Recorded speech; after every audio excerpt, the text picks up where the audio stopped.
Hello everyone, I am Akash Goran. Welcome back to your Indian medical lecture. फिर से नया topic लेकर आया हूँ मैं आपको। क्रेब साइकिल क्या होती है पूरी डिस्कस करूंगा, एक एक पॉइंट डिस्कस करूंगा।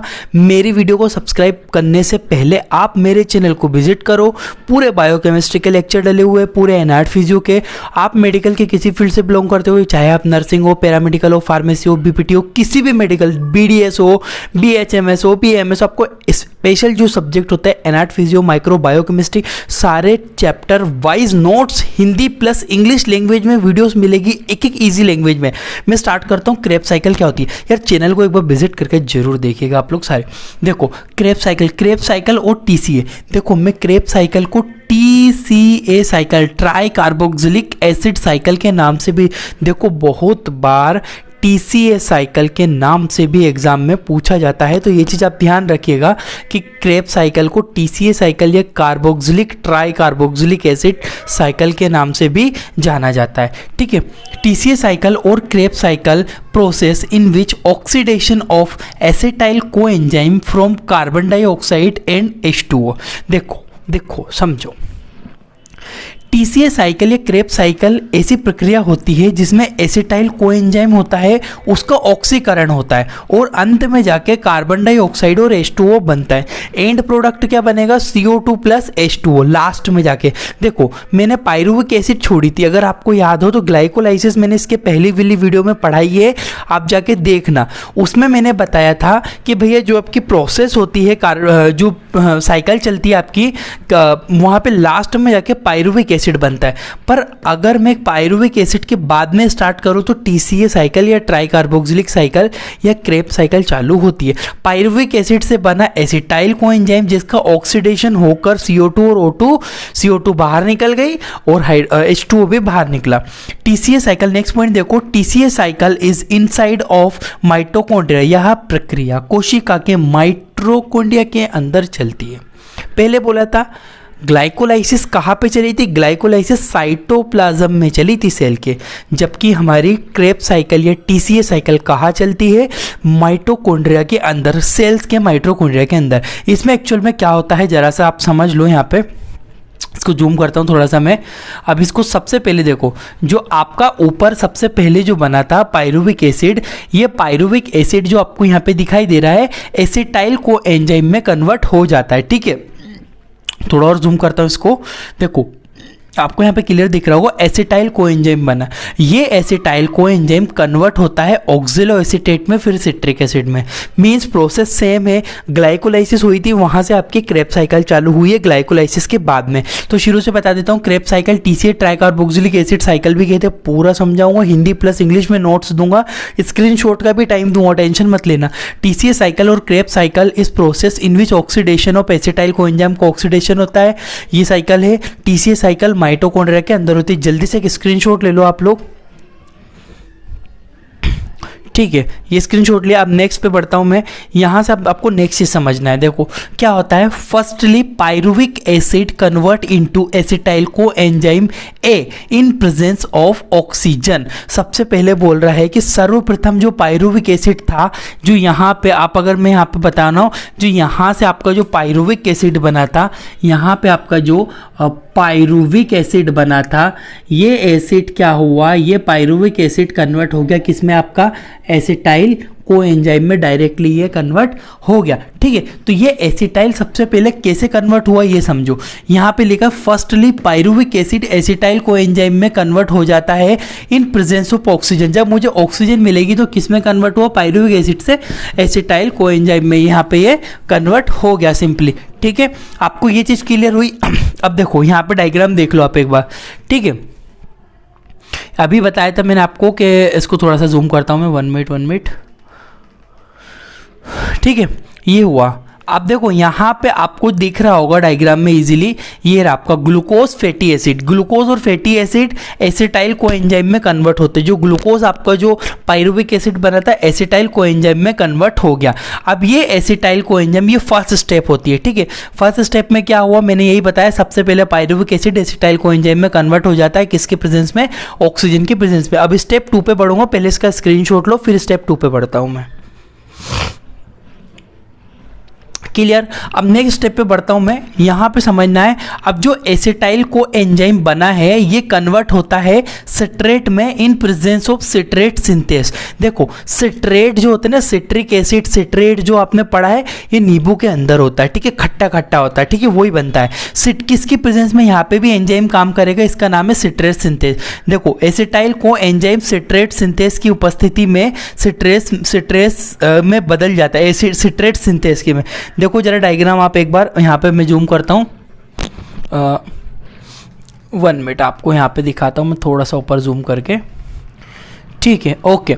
देखो इसको जूम कर दिया मैंने। ये जो सिट्रेट था ना, ये सबसे पहले एसिटाइल कोएंजाइम में बना, तो एसिटाइल कोएंजाइम ये बन गया सिट्रेट। किसकी उपस्थिति में बना? सिट्रेट सिंथेस की उपस्थिति में। सिट्रेट सिंथेस मतलब सिंथेसिस बनाने का काम करेगा कौन? सिट्रेट को। कौन? सिट्रेट सिंथेस लगा यहाँ पे एंजाइम, ठीक है।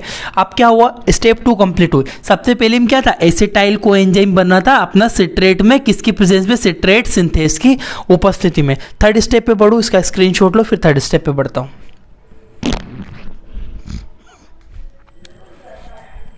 अब देखो जो यहाँ पे आपका सिट्रेट सिंथेस है ना, सॉरी सिट्रेट बना है ना, ये जो यहाँ पे आपका सिट्रेट बना है, अब ये सिट्रेट क्या करेगा? सिट्रेट रिएक्ट करेगा एकोनिटेज, एक एंजाइम होता है एकोनिटेज से, and it convert into isocitrate. देखो सिट्रेट एकोनिटेज से क्रिया करता है और यह आइसोसिट्रेट में बदल जाता है। जरा डायग्राम देख लो इसका एक बार। यहाँ पे 1 मिनट आपको जूम कर देता हूँ मैं, ठीक है। ये जो ऊपर सिट्रेट बना था ना, ये आपका ऊपर सिट्रेट है, ये सिट्रेट जो बना था ना, ये सिट्रेट किस में कन्वर्ट हो गया? ये आइसोसिट्रेट में कन्वर्ट हो गया। किसकी उपस्थिति में? एकोनिटेज, एक एंजाइम होता है एकोनिटेज, उसकी प्रेजेंस में ये आइसोसिट्रेट में कन्वर्ट हो गया आपका। क्लियर है? यहाँ पे आपको ये चीज़ क्लियर होगी स्टेट थर्ड में कि सिट्रेट रिएक्ट करता है एकोनिटेज से और ये कन्वर्ट हो जाता है आइसोसिट्रेट में, सिट्रेट एकोनिटेज एंजाइम की प्रेजेंस में। इसका एक स्क्रीनशॉट ले लो, स्टेप आपकी थर्ड कंप्लीट हो चुकी है। क्लियर हुआ आपको? ये चीज़ क्लियर हुई आपकी, जो आइसोसिट्रेट था। अब इसको मैं नेक्स्ट स्टेप पे बढ़ता हूँ सिंपली, ठीक है। अब देखो जो आइसोसिट्रेट बना है आपका थर्ड स्टेप में, अब ये आइसोसिट्रेट अगेन रिएक्ट, फिर से पुनः रिएक्शन करता है। आइसोसिट्रेट किससे रिएक्शन करता है? React with isocitrate dehydrogenase. देखो डिहाइड्रोजिनेज का मतलब होता है रिमूविंग करना, किसका? हाइड्रोजन का। डिहाइड्रोजिनेज, डी मतलब निकालना, हाइड्रो मतलब हाइड्रोजन के मॉलिक्यूल या पानी को बाहर निकालता है, and it convert into alpha ketoglutarate and release NADH। देखो NADH बराबर 2 ATP। NADH में 2 ATP शामिल होते हैं और ATP का फुल फॉर्म एडिनोसिन ट्राइफॉस्फेट होता है। इसके बारे में मैं ATP, ADP, NADH ये क्या होता है इसकी डिटेल से वीडियो बाद में बनाऊंगा, पहले आप समझ लो। देखो NADH मतलब होता है 2 ATP, तो यहाँ पे आपको 2 ATP बनेगी, मतलब ऊर्जा मिलेगी। देखो आइसोसिट्रेट फिर से आइसोसिट्रेट डिहाइड्रोजिनेज से क्रिया करता है और यह अल्फा कीटो में बदल जाता है और यह NADH भी रिलीज करता है। जरा एक बार डायग्राम देख लो आप लोग। यहाँ पे डायग्राम सिंपली बता देता हूँ, इसको जूम करते हैं अपन सिंपली। ये जो सिट्रेट बना था, सबसे पहले सिट्रेट कन्वर्ट हुआ आइसोसिट्रेट में, किसकी प्रेजेंस में हुआ? एकोनिटेज की में, ठीक है। यहाँ पे सिट्रेट सिंथेस, सिट्रेट बना, एकोनिटेज की प्रेजेंस में आइसोसिट्रेट बना, ठीक है। देन उसके बाद क्या हुआ? यहाँ पे सिंपली आपका जो आइसोसिट्रेट बना है, ये आइसोसिट्रेट कन्वर्ट हो गया अल्फा कीटो ग्लूट्रेट में, किसकी प्रेजेंस में हुआ? आइसोसिट्रेट डिहाइड्रोजिनेज, मतलब जो सिट्रेट है उसमें हाइड्रोजन रिमूव कर देंगे तो अल्फा कीटो डिहाइड्रोजिनेज बनेगा। और यहाँ पे क्या हुआ? NAD प्लस NADH में कन्वर्ट हो गई। NADH होता है 2 ATP बराबर NADH, या NADH बराबर 2 ATP। क्लियर हुआ? ये चौथी स्टेप थी, यहाँ तक आपका अल्फा कीटो ग्लूट्रेट बन गया। अब इसका भी एक स्क्रीनशॉट लो, फिर आगे बढ़ूंगा मैं।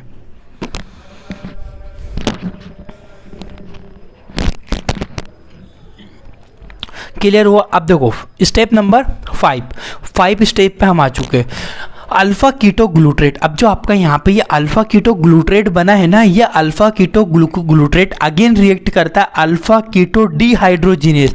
डिहाइड्रोजिनेज वही हाइड्रोजन का अणु रिमूव हो रहा है, किसमें? अल्फा कीटो डिहाइड्रोजिनेज में से, and it convert into succinyl coenzyme A and release NADH। फिर से यहाँ पे एक NADH मिला हमें और NADH बराबर 2 ATP होती है। देखो अल्फा कीटो अल्फा कीटोग्लूटरेट फिर से अल्फा कीटो डिहाइड्रोजिनेज एक एंजाइम होता है, उससे क्रिया करता है और क्रिया करके सक्सिनाइल कोएंजाइम में कन्वर्ट हो जाता है, बदल जाता है और NADH भी मिलता है, NADH भी बनता है। NADH मतलब एनर्जेटिक मॉलिक्यूल है, हमें ऊर्जा मिलेगी। ठीक है, डायग्राम देख लो एक बार आप लोग, ये डायग्राम देख लो आप। ठीक है, इसको जूम कर देते हैं इस वाले डायग्राम को फिर से। ठीक है, अब जो आइसोसिट्रेट बना है ना, ये आइसोसिट्रेट फिर से आपका अल्फा कीटोग्लूटरेट में कन्वर्ट हुआ था। अल्फा कीटोग्लूटरेट में फिर से डिहाइड्रेशन हो जाएगा, एक एंजाइम आ जाएगा। तो यहाँ पे जब डिहाइड्रेशन होगा तो अल्फा कीटो डिहाइड्रोजिनेस एंजाइम की प्रेजेंस में होगा और सक्सिनाइल कोएंजाइम बनेगा। ये सक्सिनाइल कोएंजाइम यहाँ पे NADH भी मिलेगा। NADH का मतलब होता है एनर्जेटिक मॉलिक्यूल, ऊर्जा बनाने वाला। ठीक है, 2 ATP होते हैं एक NADH में। इसका स्क्रीनशॉट लो, आगे बढ़ता हूँ। गाइस हिंदी प्लस इंग्लिश में नोट्स मिल रहा है आपको यहाँ पे। अगर आपको लिटरली समझ में आ रहा है तो मुझे कमेंट्स में जरूर बताइएगा आपको समझ में आ रहा है। ठीक है, स्टेप नंबर 6 पे बढ़ता हूँ। सक्सिनाइल कोएंजाइम जो आपका बना है यहाँ पे, ये सक्सिनाइल कोएंजाइम, अब ये सक्सिनाइल कोएंजाइम फिर से रिएक्शन करता है किसके साथ में? सक्सिनाइल कोएंजाइम सिंथेज बनाने वाला। ठीक है, सक्सिनाइल कोएंजाइम सिंथेज से and it convert into succinate में बदल जाते हो। नाम बायोकेमिस्ट्री में टफ ही होंगे, आप न्यू स्टूडेंट हो, अभी स्टूडेंट हो मेडिकल के, आपको नाम याद करने में बहुत प्रॉब्लम होगी, बट आपको याद करना है, 10-10 बार नाम पढ़ना है, क्योंकि नामों को समझाया नहीं जा सकता। उनको या तो दिमाग में रखो या समझो, या आप रटना उनको कह सकते हो, बट नाम तो नाम होते यार। अब मैं सक्सिनाइल कोएंजाइम सक्सिनेट में क्या समझाऊं, उसको माइंड में फिक्स रखो कि हाँ सक्सिनेट लगेगा। ठीक है, अब देखो सक्सिनाइल कोएंजाइम जो यहाँ पे बना था, सक्सिनाइल कोएंजाइम सिंथेस की उपस्थिति में सक्सिनेट बनेगा और GTP, देखो GTP है ना, बहुत एनर्जेटिक मॉलिक्यूल होता है, इसमें बहुत सारे NADH भी होते हैं और ATP भी होता है, बहुत सारी एनर्जी इससे हमें यहाँ पे मिलती है। कितने GTP बराबर, ये सारी डिटेल मैं आपको एक इसके ऊपर वीडियो बना दूंगा। सक्सिनाइल कोएंजाइम फिर से सक्सिनाइल कोएंजाइम सिंथेस से क्रिया करता है और सक्सिनेट में बदल जाता है और GTP भी बनती है। डायग्राम में भी आप देख सकते हो यहाँ पे। ठीक है, इसको जूम कर देता हूँ डायग्राम को मैं फिर से यहाँ से। इसको जैसे जूम करूँगा तो सक्सिनेट, ये अल्फा कीटोग्लूटरेट बना था, सक्सिनाइल कोएंजाइम, ये सक्सिनाइल कोएंजाइम किसकी उपस्थिति में, ये लिखा है सक्सिनाइल कोएंजाइम सिंथेस की उपस्थिति में क्या बन गया, सक्सिनेट में कन्वर्ट हो जाता है। इसका भी एक स्क्रीनशॉट ले लो, फिर मैं आगे बढ़ूंगा, जल्दी स्क्रीनशॉट ले लो। 6 स्टेप हमारी कंप्लीट हो चुकी है। अगर कोई डाउट हो प्लीज़ रिपीट कर लो वीडियो, क्या दिक्कत है, अपना तो डली हुई है ना। स्टेप नंबर 7, 7वें स्टेप पे हम लोग आते हैं। ठीक है, 7वें स्टेप में क्या होगा ये देखना आप। अब जो सक्सिनेट बना है वो रिएक्शन करता है सक्सिनिक डिहाइड्रोजिनेस फिर से हाइड्रोजन का अणु रिमूव हो रहा है and it convert into fumarate and also release FADH। तो FADH भी रिलीज करता है। ठीक है, सक्सिनेट, ये FADH भी एनर्जेटिक मॉलिक्यूल है, यहाँ पे भी हमें एनर्जी मिलेगी। सक्सिनेट फिर से सक्सिनिक डिहाइड्रोजिनेस से क्रिया करता है, फ्यूमरेट में बदल जाता है और यहाँ पर FADH2 भी बनता है। डायग्राम आप यहाँ पे देख सकते हो। ठीक, इसको जूम करता हूँ डायग्राम को मैं, ये देखो, ये जो यहाँ पे सक्सिनेट बना है ना, ये सक्सिनेट किस में कन्वर्ट हो गया, फ्यूमरेट में, किसकी प्रेजेंस में,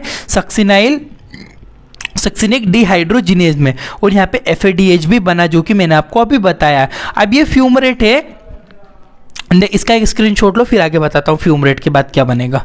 जल्दी से स्क्रीनशॉट ले लो। गाइस वीडियो के साथ साथ में नोट्स भी आपको मिल रहे, लाइक जरूर करिएगा यार वीडियो को। ठीक है, फ्यूमरेट रिएक्ट करता है फिर से, ये जो फ्यूमरेट बना था ना, फिर से रिएक्ट करता है फ्यूमरेस से। एक एंजाइम है जिसका नाम है फ्यूमरेस, ये फ्यूमरेस से रिएक्शन करके ये सीधा सीधा कन्वर्ट हो जाता है मेलेट के अंदर। ठीक है, देखो फ्यूमरेट, अब फ्यूमरेट जो होता है फ्यूमरेस से क्रिया करता है और मेलेट में कन्वर्ट हो जाता है। डायग्राम में आप दिखा सकता हूँ मैं आप लोग को डायग्राम भी। ठीक है, इसको जूम करते डायग्राम को, ये देखो जो फ्यूमरेट है, ये जो फ्यूमरेट है अपना, ये फ्यूमरेट का में मेलेट में कन्वर्ट हुआ फ्यूमरेस की प्रेजेंस में। ठीक है, इसका भी एक स्क्रीनशॉट ले लो, यहाँ पे भी आपको याद ही रखना पड़ेगा, स्क्रीनशॉट ले लो जल्दी। ठीक है, 8 स्टेप कंप्लीट। स्टेप नंबर 9, अब देखो जो ये आपका मेलेट बना है ना, मेलेट रिएक्ट करेगा फिर से मेलेट डिहाइड्रोजिनेज, डिहाइड्रोजिनेज मतलब डिहाइड्रेशन हो रहा, and it convert into oxaloacetate and also release NADH। और यहाँ पे जो है ना, यहाँ पे मैं आपको बताया नहीं, यहाँ पे ऑक्सेलो एसीटेट बनते समय CO2 भी प्लस H2O भी बाहर निकलता है शरीर से, ये चीज़ आप ध्यान रखना, ठीक है। CO2 और H2O भी यहाँ पे निकलेगा आपका, ये भी आपको ध्यान रखना होगा, ठीक है। मेलेट रिएक्ट करता है मेलेट डिहाइड्रोजिनेज से एंड कन्वर्ट हो जाता है ऑक्सेलो एसीटेट में एंड रिलीज NADH भी रिलीज करता है मेलेट। अब मेलेट डिहाइड्रोजिनेज से क्रिया करता है और और लिखा हुआ है यहाँ पे ऑक्सेलो एसीटेट में कन्वर्ट हो जाता में बदल जाता है और NADH भी लास्ट में बनेगी, ठीक है। और CO2 भी रिमूव होती ही है, याद रखना आप लोग कि CO2 भी यहाँ से रिमूव हो रही है, ठीक है। तो ये चीज़ क्लियर हुई। अब ये मेलेट है, फिर से ऑक्सेलो एसीटेट बना, ऑक्सेलो एसीटेट से फिर से सिट्रिक एसिड, और ये कंटिन्यूसली ये साइकिल चलती रहती है। इसका भी एक स्क्रीनशॉट लो, फिर आगे बढ़ूंगा। क्लियर हुआ। अब नेक्स्ट आता है, फिर से मैं एक बार रिवीजन करवा रहा हूँ शॉर्टली। देखो सबसे पहले आपका ग्लूकोज से लास्ट में जाके पायरुविक एसिड बना था, वो एसिटाइल को एंजाइम में कन्वर्ट हो गया था। एसिटाइल को एंजाइम ने फिर से सिट्रेट में कन्वर्ट होगा, सिट्रेट सिंथेस के प्रेजेंस में, मतलब ये को एंजाइम रिमूव कर देंगे तो सिट्रेट बचेगा। और सिट्रेट सिंथेस के बाद जो एसिट्रेट है आइसोसिट्रेट में कन्वर्ट होता है, किसकी उपस्थिति में? एकोनिटेज एक एंजाइम के प्रेजेंस में। एकोनिटेज के बाद आइसोसिट्रेट जो है आपका अल्फा कीटो ग्लूट्रेट में कन्वर्ट होगा। यहाँ पे आइसोसिट्रेट डिहाइड्रोजिनेज एंजाइम्स की प्रेजेंस होगी और NADH भी बनेगा। अल्फा कीटो ग्लूट्रेट क्या करेगा? अल्फा कीटो ग्लूट्रेट आपका सक्सिनाइल कोएंजाइम में कन्वर्ट होगा अल्फा कीटो डिहाइड्रोजिनेज की प्रेजेंस में। अब जो सक्सिनाइल कोएंजाइम है फिर से सक्सिनेट बनेगा, सक्सिनेट कोएंजाइम सिंथेस, यहाँ पे GTP बनती है, बहुत एनर्जेटिक मॉलिक्यूल है। फ्यूमरेस भी, अब जो सक्सिनेट है ये सक्सिनिक डिहाइड्रोजिनेज की प्रेजेंस में फ्यूमरेट में कन्वर्ट होता है। फ्यूमरेट फिर से मेलेट बनता है, फ्यूमरेज नाम का एक एंजाइम होता है, यहाँ पे वाटर का एक मॉलिक्यूल आके ऐड होता है। अब मेलेट आपका ऑक्सेलो एसीटेट में कन्वर्ट हो गया, मेलेट डिहाइड्रोजिनेज में NADH मतलब एनर्जी बनी और यहाँ से CO2 निकली जो कि हम रेस्पिरेशन के थ्रू बाहर निकाल देते। इसका भी एक स्क्रीनशॉट ले लो आप लोग। और यार वीडियो को लाइक, चैनल को सब्सक्राइब जरूर कीजिएगा, इसी तरह की और भी वीडियो आपको आती रहेगी। और एक बार चैनल विजिट करके देखो, आपके काम की बहुत सारी चीज़ें डली हुई है। थैंक यू फॉर वॉचिंग, आपका अपना इंडियन मेडिकल लेक्चर।